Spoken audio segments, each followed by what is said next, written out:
Hey everyone, in this tutorial, I'll show you how to use the TinyPNG free version more efficiently in 2026.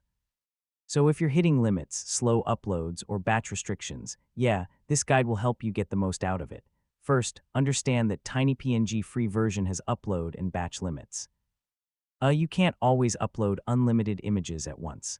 Next, upload fewer images at a time. So instead of uploading everything at once, break your images into small batches.